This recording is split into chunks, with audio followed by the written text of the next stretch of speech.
Good morning, friends. In the context of who gets a vote, the other part is learning how to recognize who is and who is not on your team. This one can be filled with grief.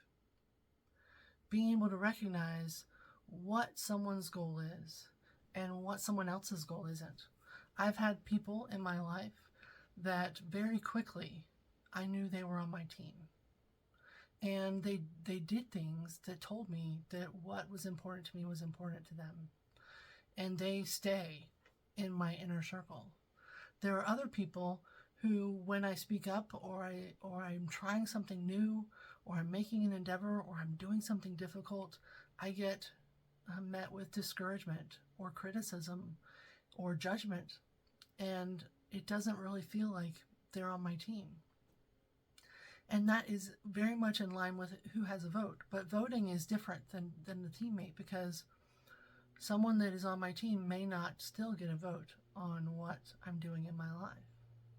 So, for example, I have several years ago, I had a nephew die. And it was sudden. And it was really hard. And it was late September. And so I had started the new term. I don't think I was in school, but some people had moved to the area, and I had just become friends with them. And it was hard for all of us in our own ways, the siblings and the parents and the grandparents. And one of the people that I had met at the beginning of August, maybe middle of August, when they came to school in Alabama, attended the funeral. We had known each other maybe 6 weeks at the most, and she decided to come to the funeral. I didn't ask her to come. She knew about it. I probably said something about it in passing or whatever, but she made a point to find out when it was and where it was and was there.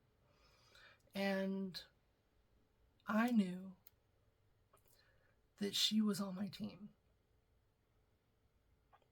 And we're still friends. We still talk. But the thing is like, there are other people. After my sister died, someone at church that I was there with asked me how she died. And I was honest with her. And I said, oh, she died of a drug overdose. And she gave me a look that told me she would never talk to me again, because she had judgment against me because I cared about someone who struggled with addiction. And I knew, before I even said it, honestly, I knew she wasn't on my team. But being able to have that awareness of who is and isn't on our team, because there will always be people who are not and are on our team.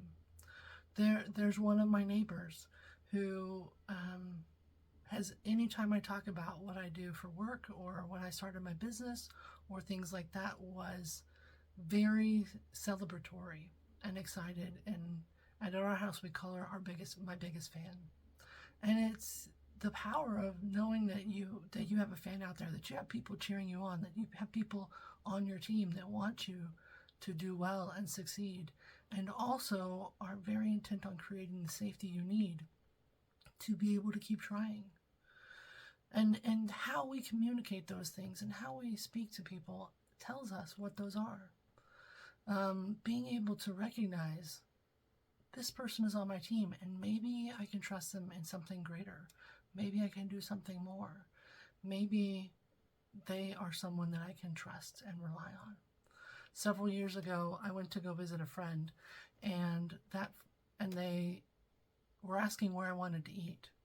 And I said, oh, I want to go eat Indian food. And they said, oh, I hate Indian food. And I said, oh, we can go somewhere else. We can do something else. Never mind, we can do something else. And they said, no, you want that, and so we're going to go there, because they didn't want me to compromise who I was or what I wanted for what they did or didn't want.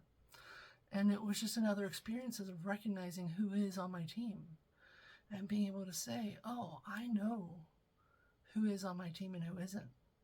A lot of times this is hard to differentiate if we've not really had that experience in our past.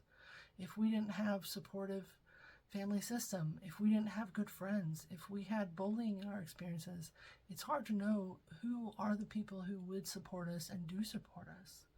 But being able to recognize what that support looks like and who is on your team, and also accepting and grieving those who aren't. There are people that I have met in my life who I wanted to be on my team, and they couldn't, and they wouldn't, and they were just hurtful and unsafe. And so they don't get to be on my team because they're not following the plays, and they're not safe, and they don't have the same goals as me. And that's okay. That doesn't mean I didn't grieve those lost relationships or those lost expectations.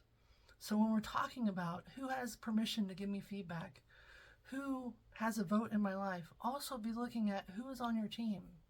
There are people that I met when I lived in the first place after I got married, and we don't talk a lot, but I know that they're on my team. If I called, if I needed an ear, a listening ear, or if I needed a place to stay, or if I just needed to be silly, like, they would show up in 5 seconds flat, and I know that's true of them. They're on my team, even though they're maybe sitting on the bench for a minute because they're not close by.